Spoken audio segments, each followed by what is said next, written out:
people that are new to real estate, they always think, okay, I'm going to do a single family home and maybe, add another unit in the basement or something like that. Or they maybe look at a duplex. But when you start talking about, things that are 5, 6, 7 units or more, things that would be considered commercial, they get scared. You're listening to Ice Cream with Investors, a podcast that is dedicated to teaching you how to better invest your money so that you can live a more intentional life. I'm your host, Matt Four, and it is my goal to teach and empower you to remove the roadblocks to your financial success. All right, Kurt, welcome to the show. Thank you very much for having me, Matt. Absolutely. Well, Kurt, we like to start off with the difficult questions here. What's your favorite ice cream? Ooh, it's been a while since I've actually had ice cream, but when I was having ice cream, it was definitely chocolate peanut butter. I love chocolate and peanut butter. The people that don't like peanut butter in their ice cream are weird. Yeah, it doesn't make sense. All right. Now, if you had to choose crunchy or creamy peanut butter? I'd go with crunchy. Yes. Crunchy. It feels like more filling. That is the correct answer. People that like creamy peanut butter are wrong. It's disgusting. All right. Well, Kurt, tell us, what's your scoop? What do you do today? Well, today focus on multifamily properties. I'm actually been focused on that since really started getting, I'd say, back into real estate in 2019. Gotcha. Well, your journey didn't begin in real estate. You were actually a stock and a forex guy. Tell us how you take us back to those days. What were you doing in the stock forex trading arena, and then we'll go from there. Well, it's funny because it was actually real estate that pushed me into looking at stocks and forex. The very first real estate deal I did was actually in 2007. And partnered with a few guys I work with. We work for a company that taught people how to invest in real estate and financial markets. So we were young and we had egos. And we're like, oh, we don't need to get a mentor. We don't need to go through the training. Let's just do it. We were rounded enough. And so we bought a pre-foreclosure that was, I think, appraised at about 740,000, and we got it just under 600,000. Nice. So nice margin, but we didn't stage it. We brought in a bad realtor. Market also was starting to shift back in 2007, even up here in Canada. And we ended up losing money. And after that, I'm like, real estate doesn't work. Let me go into trading and just spend endless hours sitting in front of a computer screen staring at charts. So that's how I got into trading stocks, forex, and options. Gotcha. What were you doing in that? Were you just buying calls? Were you trading like condors? Like, what were you doing in stocks? So I was doing covered calls initially and also doing condors as well. So I was really selling more credit. I was doing credit spreads really in the beginning. And then I remember thinking, as I started to take training, work with different mentors and coaches, I remember thinking to myself, I'm never trading forex. That seems like a scam. And then I took a class on forex just because, what you don't know is what will kill you in life. So I'm like, okay, let me at least learn about the world of forex. And I was hooked. And so I started trading forex, probably way too much, staying up until like 2, 3 in the morning because it's a 24-hour market. So that's really what I was doing. And I traded forex, stocks, and options from 2009. So pretty much the bottom of the market after the financial crash through 2017. Were you making? I mean, clearly you had to be making money doing it, right? I was making money, but like with anything else trading, there was always that, kind of you go up a little bit and then you get a pull back and up a little bit and pull back. So there wasn't just the consistency. And one of the things that made me decide to get out of trading was, I had 2 young kids and I realized, okay, I can't leave them anything. Like I can impart knowledge and I can impart, my experience, but there's nothing tangible that I can leave in terms of trading.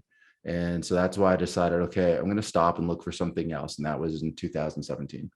Gotcha. Yeah. I, to your point about going up and down, like I trade options every now and then. And when I first got introduced to options is when one of my very first trades, I made like 20 grand off of the trade. I'm like, This is easy. No wonder all these Instagram people are out there talking on it and making all this money and flying private jets. And then that was probably the best trade and only trade I've had that's done really, really well. I had a couple of trades that went against me to the tune of like 5 grand, 10 grand. I'm like, okay, that's real money. I need to probably stop doing this unless I'm going to do it full time. Yeah. And it's the world of trading is interesting. And, trading forex, I'm not sure if you or your audience is familiar with like gray boxes and black boxes, like automatic trading. So I was working with a developer, kind of at the height of when I was trading forex, like a lot. And so we came up with this gray box, which required, basically some human input, but the system would manage the trades for you. So I was using that, and then one day he's like, "Okay, I just did a change, an improvement." And I'm like, "All right," and I'm doing really well. I'm probably doing at this time, I'd say between 2 to 3% a week. And I'm like, "All right, let's give it a try." Put it on my live account, woke up, Uh-oh. my account went down 75% in 7 minutes. I will never, ever forget those numbers. And yeah, that was the kind of the first realization that maybe I should be looking at something else. But that was, I think, in 2015, and traded for 2 more years after that, and then called it quits. Got it. Got it. So you got into the real estate because of this idea of handing things down or passing on generational wealth to your kids. You mentioned the first deal. So what was your second deal after that? 2017, you're interested in this real estate. What did you find after that? It honestly took a couple of years to actually do the first deal. And the first year in 2017 through 2018, it was a year of, after spending that many years trading and spending a lot of time, it was like, okay, time to find some balance in family. And I was married at the time, kids that were very active in Taekwondo, getting into sports. So I really kind of took a year away from doing anything other than the job. And then in 2018, I was out at lunch with two very good friends, and we've kicked this idea of doing something together, starting a business, investing. They had done some trading as well over the past couple of years. And then I think it's one of those situations where we're all sick and tired of our jobs on the exact same day at the same time. And we're like, okay, that's it. We're doing something. And this was, I think, June 2018, roughly. And we decided it would be real estate. So I took the lessons I learned from trading, which is, work with mentors and coaches, take classes, learn everything. So we started doing that. And then in 2018, towards the end, we formed our corporation. And then a few months later, we closed in our first 6-unit building in a small town, well, smallish town north of Toronto. And that was How April small was the 1st. town? So that town, about 150,000 people at the time. Okay. So it wasn't Yeah, that's not tiny. small. Yeah. But I remember when we were talking to people about investing in the market, Sudbury, back then, everybody was like, "Why are you going up there? That's like 4 or 5 hours away from Toronto. Invest down here." But our strategy from the beginning was looking at generating cash flow. And we realized with the price of properties in and around Toronto, and like most major cities in North America, it's very difficult to be creative and to cash flow unless you're going to do something like a BRRRR strategy, or you're going to do a lot of tenant turnover. But for us, we wanted properties that were more somewhat turnkey. So maybe some cosmetic work that provided cash flow almost immediately. Yeah. And do you remember what the numbers were on that first deal? I remember our purchase price was about 425, or just slightly just shy of that. And that's for 6 units. So that was pretty good. Yeah. The one thing that really attracted us to the property is not only did it have rental income, but the previous owner had put solar panels on. So we got solar revenue from it. And then we worked with an amazing property manager and realtor. And, we were talking with the property manager. It had a little shed in front. So we turned that into like a mini storage for one of the tenants who had like a motorcycle, wanted to store it. There was parking lot in the back. And then behind the building, there was commercial units. So we rented out a spot, I think, for $200 a month to like a doctor or dentist or something. And then we added coin operated laundry. So we had all these streams of income off of one property. So we were like, awesome. We also did tenant turnover. So I think we had that property from 2019. I think we had it for 2 years until we sold it, but we turned over 5 of the 6 tenants. So obviously put the rents back up to market rent. So it's cash flowing quite well, which was very good for the first deal. Hey, fellow investors, before we dive into our next segment of the show, I wanted to take a quick moment to talk to you about a fantastic opportunity for you to invest with me. As you know, here at Ice Cream with Investors, I'm passionate about real estate investing and helping you navigate the exciting world of wealth creation through real estate. And that's why, for the first time, I'm thrilled to tell you about an opportunity for you to invest alongside of me. Over the past 3 years, I've been investing in multifamily, mobile home parks, car washes. I've even become the bank and lent out money to fellow real estate investors on a short-term basis. And now you can come join me. If you would like to jump on a call and learn more about this opportunity, head to icecreamwithinvestors.com/invest and find a time for us to connect. And now back to the show. Yeah. And on smaller units like that, the ability to add additional income streams is phenomenal. Like it's hard to do on single family. Most larger multifamily already have those in place. So you found a little niche there where you could add a bunch of income streams to it. Yeah, absolutely. And I think that is a sweet spot. Like work with a few investors and people that are new to real estate. They always think, okay, I'm going to do a single family home and maybe add another unit in the basement or something like that, or they maybe look at a duplex. But when you start talking about, things that are 5, 6, 7 units or more, things that would be considered commercial, they get scared. But the reality is those can be easier to finance and give you a lot more opportunities and also provide less risk. So, that's kind of where we stayed. We did over the past couple of years, we did purchase a duplex. We did purchase a triplex as well. But where kind of our sweet spot was that kind of 6 unit or more. Gotcha. How did the solar work? I've never had anybody on the show that's had or added solar to their properties. How did that work? Well, Matt, since it's just you and me, I'll tell you a little secret.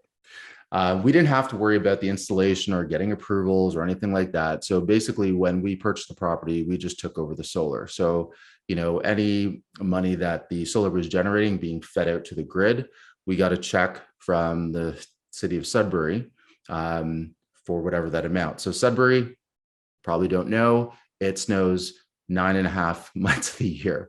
So 2.5 months, great additional cash flow. For the rest of the year, not so great, but it was a little bit. Now, we sold that property back in 2022, and we're still getting checks now. We shouldn't be, but unfortunately, the owner has not transitioned over. So we have it sitting in a separate account. So we've reached out to them, we've asked them, and yeah, so we're waiting. But it's a pretty simple process if it's already in place. It's just transitioning from the previous owner over to you. So that way the checks come to you. Is that a strategy that you've tried to implement on any of your other properties? We haven't, just because the cost. So when we look at the return on the initial investment, it's not worth it. The gentleman who owned the property before us had it for, I think, 30 years or something like that. So he really had no mortgage on it. And I think for him, it was just, again, looking at additional, cash flow. So for him to get solar put on, he has no mortgage payment. He was still cash flowing. And with that added income, it made it even better and more attractive. Yeah. And I would throw an asterisk and say that some states in the US won't let you do that. I know Florida specifically, like you have to have your own generator that it feeds into. You can't bill back to the system. There's something weird there. So definitely check your local market before you go running off with this strategy. Absolutely. What does your portfolio look like today? You mentioned a couple duplexes, triplex. What does your portfolio look like today? Yeah, so it consists of 6 units, duplexes, triplexes. We own a commercial property that's actually leased out to a daycare. And right now, we're actually looking in the US as well. So myself and 2 other investors are looking at 50 units in Texas. So just going through kind of the initial negotiation. I think we have a good idea of seller financing, so what that's going to look like. So just waiting to get the actual agreement for purchase and sale done, finalized, and then working on that and looking at raising capital for that as well. And then our strategy there. Sorry, go ahead. How'd you find that property in Texas? Well, one of my partners, like he has a property, he owns condo development in Phoenix. So he's very familiar with investing in the US. And, kind of together, we're all at the stage where, okay, we want to do less deals, but larger.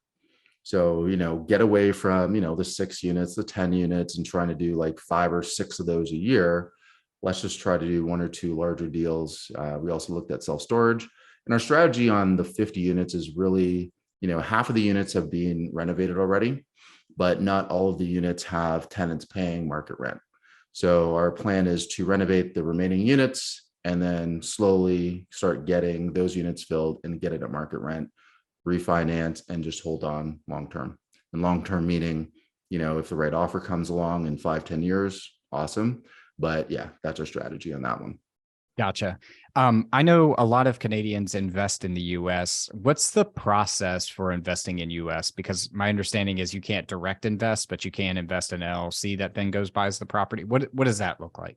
Yeah, so in Canada, so we have a different structure where we have like a holding corporation, then you have your real estate co. And essentially what you have to do is have your real estate company create a US corporation. And again, I will say I'm not an accountant, I'm not a lawyer. These are, things that leave to the professionals. But in theory, then you're just buying it under that company. Now, when it comes to financing as a Canadian, you do have to go through and get the proper tax ID and everything like that. And then some banks that Canadians would be familiar with, like TD, for example, also has branches in the US.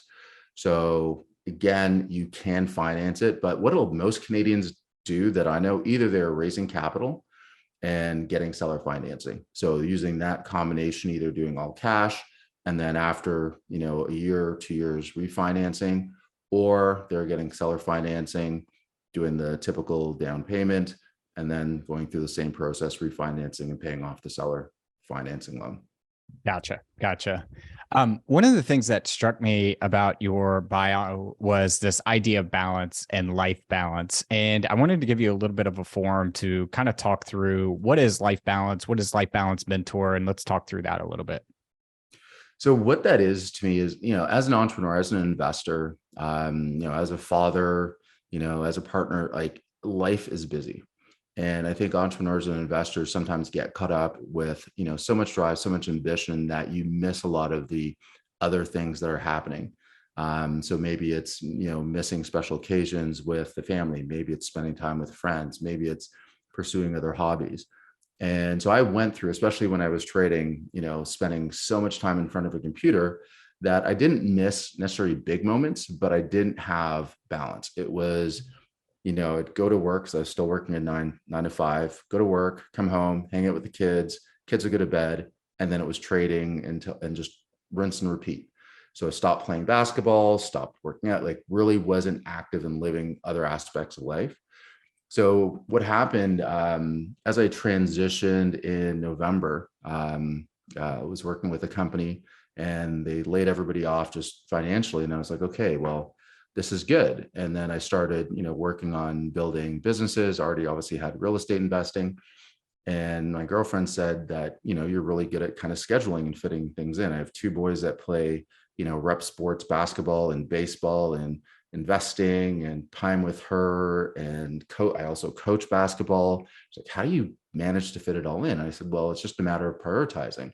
And a lot of people either stick their head in their sand when they have a lot on their plate, or they're trying to get everything done every single day. And if they don't get everything done in that list that they have, it feels like a disappointment.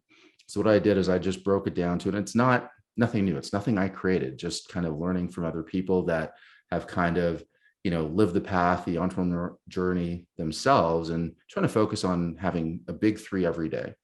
And if you have a big 3 every day, that is your priority. That's what you start your day with. Get those out of the way. And all those other tasks that you have on your list, if those don't get done, it doesn't ruin your day.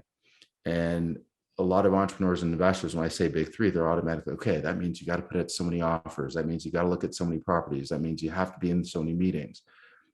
For me, it depends. Like some days, last week, Monday was a day my girlfriend and I said, we're going to not have laptops. So what do we want to do? We want to go for a bike ride. That was one of the big 3. Want to go to the gym?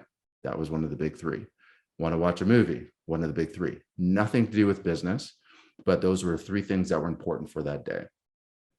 Gotcha. And do you help hold people accountable and coach them through how to create their big 3? Because what you're saying is very interesting. I think the times when I find myself in the flow state the most is when I write down the things that I want to accomplish that day. And of course, urgency can add on to the list. But at the end of the day, I want to say, what did I start off saying I wanted to do? And did I do those? And if I did, then I feel better about myself, which slings me into more momentum into the next day, et cetera, et cetera. So I don't know where I was going with that, but. Well, to answer your question, I do actually coach and mentor people on that. So I have a few clients that I work with. And, really there are people that are trying to bridge that gap where they are employees right now and they want to start, well, two of them that I'm working with now, for example, want to get into real estate. And how do you actually fit real estate into what is already a busy life between work, kids, spouses, friends, etc. The other thing I try to do is help people break bad habits. So if you have a habit of, okay, I want to become an investor, and kind of looking at your day and breaking it down into blocks. And it sounds like a tedious exercise, but basically writing down every 15 minutes of what you do every day for a week. And now let's be realistic with, where do you spend your time? You're telling me you don't have time to invest in real estate. You don't have time to pursue this business opportunity. Where are you actually spending your time? One client spent, I want to say, about 20% of his week playing video games. Like, there's your time right there. Mm-hmm. And then it's all obviously coaching through, well, not only, okay, let's give up video games, but there's a reason why they're doing that. So instead of just saying, okay, give up, go cold turkey, don't play video games again, that's not going to work long term. So it's trying to figure out, well, what playing video games, for example, what is that providing you? It's providing me with an escape from, all the stress I'm dealing with over here. Okay, let's go over here and talk about that stress. What other strategies can we utilize to deal with the stress that you're having in your personal life, so you're not playing video games, don't feel that you need to play as much as you are? And then let's start sliding some things in terms of real estate. And what I try to do when I work with people is start off with easy achievable goals, but make them on a weekly basis. And then as they start doing them, then we can start ramping up. Those goals, are they tasks that you want them to do every day, or things that they should get accomplished in a week? It really depends on the individual. It's like anything else. Like if you go to a doctor and say, my arm hurts, they can't give you the same cure for everybody. It comes in and says, my arm hurts. So you almost have to diagnose what their actual problem is and then deal with that. So for some people, it might be, hey, I want you to get up at 6:30 every morning when they currently get up at 6:45. And that might sound weird, but if you're trying to transition and add more time to your day, your body's going to be in shock if you go from like 8 to 6. Right. That, again, that's not going to be sustainable. If you go from 8 to 7:45, do that for a week, and then how do you feel, and slowly back that down, eventually you can get to 6. For some people, it's just, okay, let's create a major accomplishment. Let's have you, look at and analyze 30 deals this week. And some people are ready for it. So it really just depends on the individual. Do you time block on your calendar too? I do. And like you mentioned, like those are the days that feel the most effective. I think guarding your time is critical, especially as an investor, as an entrepreneur. Like if you're not guarding time out for things that are going to help move your business forward or you're investing forward, and it's not always just work. Sometimes it's learning. Sometimes it's blocking off half an hour to listen to podcasts like yours to learn something that's going to help propel you forward. So I think adding those things in is important. The other one that a lot of people think that I do, and again, not my idea, I heard it from this, I think it was Alex Ramosi, I think I got this one from, but actually blocking off time to spend with your significant other. Yeah. Because a lot of people, again, investors and entrepreneurs, are just go, go, go. And if you have kids, yes, the kids are there, you're with the kids, but then you forget your significant other. And, you have to make sure that your significant other, even if they're not a part of your business, that they feel that the business is not, more important than they are. So blocking off a date night, for example. Yeah. One, guilty. Two, we do something every Sunday where we have a list of questions that we always ask each other, like, where did you feel successful this week? Where do you think that I can help support you for this week coming up? Those sorts of things. But I hate to say that's the only time that we have dedicated on the calendar, and I'm working to try to fix that.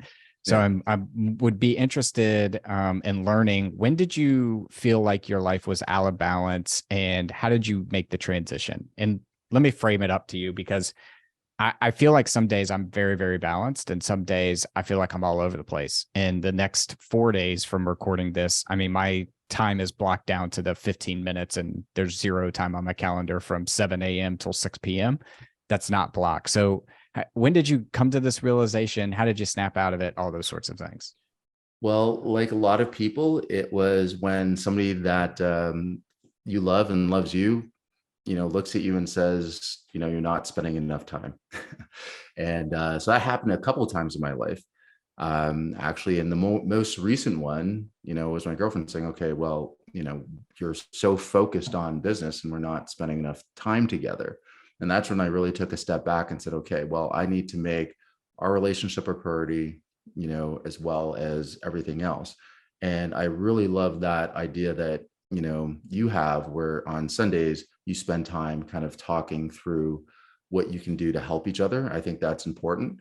And it might be even incorporating, maybe it's not just once a week, maybe it can be, every day, even if it's for 5 minutes, and just having these little check-ins to say, hey, how was your day today? What was the most stressful part of your day? What went well? What didn't go well? How can I help? And a short conversation just helps to reconnect. Sometimes it's nice to have that one day where it's like a long, lengthy conversation, but you can almost feel like the rest of the week you're like two ships passing, through the night, right? Other events in my life, I think that kind of led me to, I wouldn't call it the realization, but kind of in hindsight, as they say, it's 2020. I was married before and I spent so much time, between work, kids, doing 4 days of Taekwondo, doing all that stuff, trying to hang out with friends every once in a while, investing in real estate, trading, that, we'd never spent time together. And, looking back, that is something that I now believe is important for every relationship I have moving forward. And even with friendships, before it was very like focused and not, reaching out. And now I make it a point. I haven't, reached out to, Joe or whoever and say, hey, how you doing? A simple message. Hey, how you doing? Haven't chatted in a while. What's going on? Right. So it's just making a point to write those things down, because those relationships, I think, help define us to who we are now. And it's not to say that all of those relationships are going to carry forward for the rest of our lives. But if we don't work on those things, like if we don't work on our bodies, if we don't work on our health, it's going to fade. Yep. Do you have any days where you don't work? Last Monday. And so once a month, my girlfriend and I take a day off. That's it. Yeah. Yeah. Other than that, it could be half an hour, it could be an hour. Depending on what, like rep sports, tournaments. There's been games I've had a laptop on my lap, sitting in the stands, watching baseball.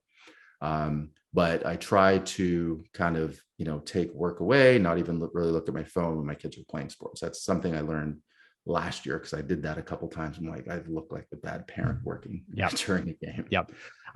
Yeah. The other thing that you said, like right now you have this stretch of 4 days where you're just like back to back. And, we all go through seasons and periods. And, you have this stretch right now that's going to be very focused and dialed in on what you're doing. But that doesn't mean that's going to be every day for the rest of your life. That's just this period. And so I think it comes down to looking at that and saying, okay, well, what is missing during this 4 days that I need to make a priority, maybe the next 4? Right. Right. Well, I'm trying something where now every other Saturday, I'm going to just not touch anything work related. And we're going to go through that to see how that works, because Sundays are good days for me to work. I like working on Sundays. It's peaceful and things like that. But we're going to try that to see how that works. That's an interesting one. Because have you ever done that before? Taken a No. day? I mean, yes, I've taken days where I don't work, obviously, but nothing that's like, nope, every other Sunday or every other Saturday are days where I absolutely don't work. And to your point a minute ago, like on seasons, the reason why the next 4 days are crazy is because on Saturday, it's our daughter's birthday and we have family coming into town. So like it was very intentional on stack everything you can and get it done so that Friday through Sunday, basically, I can be intentional with the family that's in town. See, there you go. Priority, not work related, but huge priority. That's awesome. Yeah. Yeah. Well, Kurt, I want to switch us to our last round now. We're calling this the 5 toppings. Our first one is, what is your favorite book, or what is a book you've read recently that's given you a paradigm shift? Ooh, I would say, and there's so many good books that I've read. Honestly, the one that I think changed everything for me was when I read Rich Dad Poor Dad. And this was a long time ago, but I always go back to, that mindset, because it was not anything I'd ever heard about, read about growing up. So the whole idea was just like, whoa, you can do that. So I'd say that one definitely had the most impact on my life. Yeah. It's hard to read that book and not realize the mindset shift it gives just about every reader. Yeah. Our second thing is I believe that the person you become 10 years from now is directly correlated to the habits that you have and the things you do every day. What are some of the habits that you have? I would say I'll start with a funny one. I developed the habit probably about 2 years ago, maybe 3 years ago, of make my bed every morning. Mm-hmm. And it sounds weird to those that don't do it or haven't heard about it, but it's just starting your day off with a win. It's like, this is my goal, to make the bed. The bed's made. Awesome. I've won. More important ones that I've implemented, I listen to podcasts every day. And I probably quote more podcasts than almost anybody I know, because that's when I'm working. If I'm not in a meeting, I'm listening to a podcast. So it's all these little hints and tips and tricks. And sometimes you're like, oh, that's really good and really helpful to keep you motivated. So I think anybody that's not consuming, anything that is going to help them kind of grow as a person, grow as an entrepreneur, grow as an investor, then you really are missing out on who you could be 10 years from now. So I'd say that is a huge one. 100%. 100%. I like this idea of making your bed. For some reason, when I was very young, I've always done that. But I Mm-hmm. also, before I go to bed at night, I always clean out the dishes from the sink and make sure the coffee is on auto set for the morning, set out my little athletic greens and vitamin C that I take every morning, and pour my water, because I always drink a 30-ounce water before I have any coffee. And it's just Yep. amazing how like you just start stacking that little habit and your day just goes by so smooth, as opposed to feeling like you're getting kicked in the shin every time you start your day. Sounds like you've listened to and read the same books and podcasts that I have, Yep. because I That's right. do the same thing. And a lot of it is, you wake up and you start thinking about things, like to have the first half an hour of your day where you're not having to think about, okay, what do I need to do? Where are my keys? Where's this? Where's the coffee? It's just, you just go, right? Yep. And that allows you to start thinking about and planning out, your day in your mind. And I believe that if you envision what your day is going to look like when you start waking up for that first little bit, then you typically end up with a day that matches what you envisioned. Yep. Yep. Our third one is, what's the best piece of advice you've ever received? Best piece of advice I ever received. I would say the best piece of advice I ever received was to not look at failure as failing. Look at it as, the first step to success. And I paraphrase that. It was said differently to me, but that's what I took out of it. And I think a lot of people have a fear of failing, especially if they're getting into investing in real estate or entrepreneurship, sometimes even changing careers. And ultimately, you have to fail. You have to fail.